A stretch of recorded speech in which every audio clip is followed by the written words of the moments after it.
Hola a todos, bienvenidos a este nuevo capítulo de Derecho Internacional de los Derechos Humanos. El día de hoy vamos a estudiar el caso de la masacre de La Rochela versus Colombia ante la Corte Interamericana de Derechos Humanos. Ahora les voy a dejar con nuestro compañero Carlos Bellandia, el cual nos va a introducir a los hechos que dieron origen a este caso. Veamos.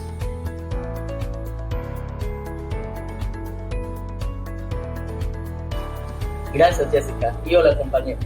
Bueno, para ponerlos en contexto, debemos remitirnos históricamente a finales de la década de los 80 y geográficamente a la región conocida como el Magdalena Medio en el departamento de Santander.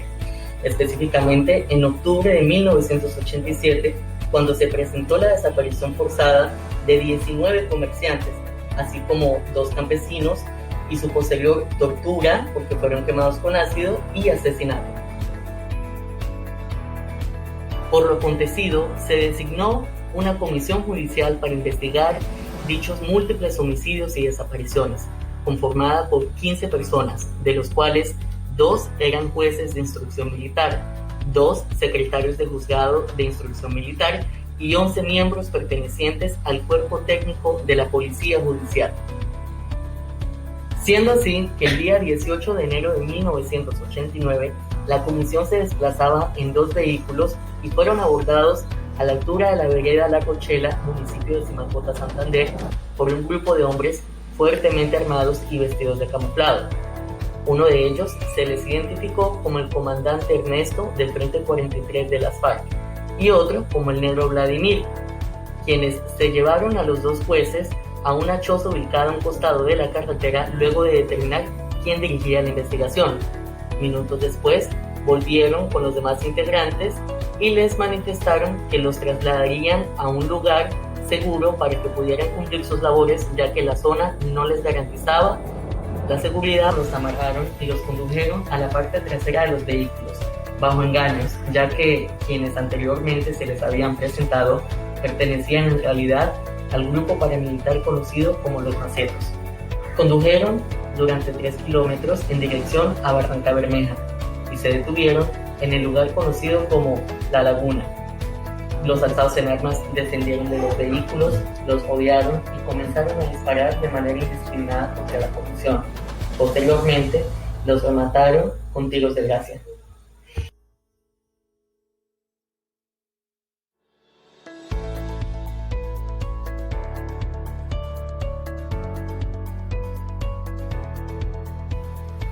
Muchas gracias, Carlos. La Corte, al analizar los procesos adelantados en las jurisdicciones penal ordinaria, penal militar, disciplinaria y contencioso administrativo, concluyó que la duración total de los procesos superaba los 17 años y en algunos casos no se había llegado a una conclusión definitiva y se había sancionado a todos los sujetos vinculados en la masacre, lo que constituyó una violación a las garantías judiciales y a la protección judicial consagrada en el artículo 8 y 25 de la Convención Americana sobre Derechos Humanos por parte del Estado colombiano.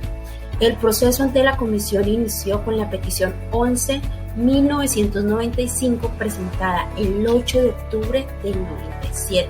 La Comisión Interamericana presentó informe de admisibilidad el 9 de octubre del 2002 y finalmente el 7 de marzo del 2005 presentó informe de fondo, remitiendo el caso ante la Corte Interamericana el 10 de marzo del 2006. El proceso, que se sortió finalmente ante la Corte Interamericana, inició el 31 de enero y el 1 de febrero con audiencias donde se recaudaron testimonios. Finalmente, la Corte emitió sentencia de fondo de reparaciones y costas en mayo del año 2007. El Estado colombiano solicitó interpretación de la sentencia de fondo, reparaciones y costas, por lo que se expidió la interpretación de la sentencia el 28 de enero del 2008. Y finalmente se dictaron medidas provisionales el 19 de noviembre del 2009.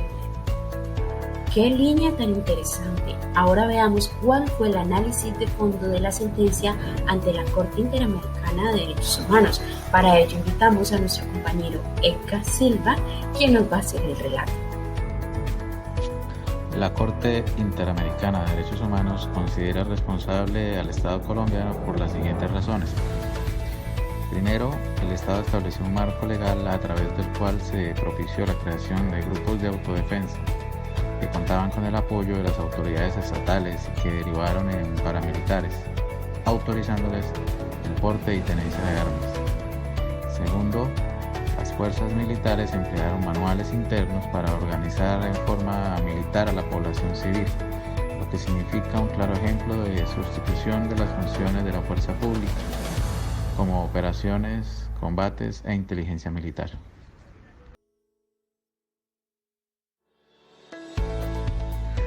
Prueba de ello es la conformación del grupo paramilitar Los Macetos, perpetradores de la masacre de La Rochela, con cooperación y aquiescencia de tropas de la Quinta Brigada del Ejército. El Estado reconoce que las motivaciones de los paramilitares para asesinar a la Comisión Judicial eran las investigaciones que ésta realizaba para la desaparición de 19 comerciantes en 1986.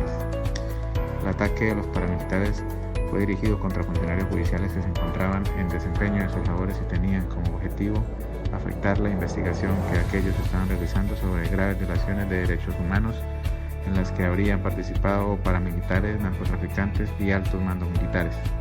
Al mismo tiempo representaba un claro mensaje intimidante para que no se investigaran este tipo de crímenes. Muchas gracias, Edgar. El reconocimiento de la responsabilidad parcial internacional por parte del Estado fue un gesto significativo. Sin embargo, existen unas áreas de contienda así. Primero, los hechos que no fueron reconocidos por el Estado relativos al contexto del surgimiento del paramilitarismo en el Magdalena Medio y los actos de entrenamiento, coordinación y encubrimiento que ocurrieron antes y después de la masacre. Segundo, la negación parcial de la responsabilidad respecto de la violación de los artículos 8 y 25 de la Convención Americana de la Protección y la Garantía Judicial. Tercero, el Estado defiende el marco legal del proceso de desmovilización de los paramilitares y las medidas de implementación, pero rechaza la crítica al marco normativo que lo funda.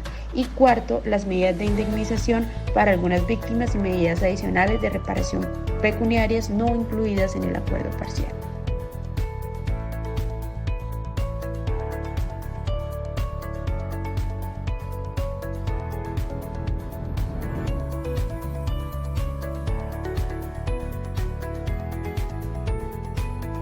Finalmente se declara el Estado colombiano responsable y se le ordenan unas medidas de reparación integral. La primera de ellas consiste en la indemnización, el reconocimiento de las sumas de dinero por los daños materiales, lucro cesante, daño emergente y costas ocasionados a las víctimas, familiares de las víctimas y sobrevivientes, así como sus representantes. Unas medidas de rehabilitación que incluyen tratamientos médicos y psicológicos para superar el daño sufrido, unas medidas de satisfacción que son de carácter simbólico, conmemorativo, colectivo y honorífico para reparar los perjuicios no materiales ocasionados a la memoria de las víctimas, y la garantía de no repetición para crear mecanismos judiciales, legales y administrativos con el fin de evitar que se cometan nuevas vulneraciones a los derechos humanos. Finalmente, el 26 de agosto del 2010, la Corte realiza supervisión al cumplimiento de la sentencia en la que declara esas medidas que ha dado cumplimiento el Estado colombiano de manera total y parcial y le requiere para que dé continuo cumplimiento a las medidas pendientes. Entre estas, la ubicación de una placa conmemorativa de la Galería Fotográfica en memoria de las víctimas. Debe realizar la transmisión del programa de televisión en la que informe los hechos del caso, el reconocimiento parcial de la responsabilidad y la sentencia. Unas medidas educativas como establecer un diplomado en capacitación en derechos humanos, incluye el estudio del caso y la creación de una especialización en derechos humanos que evoque las memorias de las víctimas. Debe continuar gestionando auxilios educativos para los familiares de las víctimas en instituciones de educación superior, así como brindándoles oportunidades laborales. Por último, debe investigar los hechos, identificar y juzgar y sancionar al responsable, sin olvidar la protección a los operadores de justicia, testigos, víctimas y familiares. Asimismo, debe continuar dando tratamiento médico y psicológico requerido y, por último, debe pagar las indemnizaciones, el reintegro de costas y los gastos ordenados.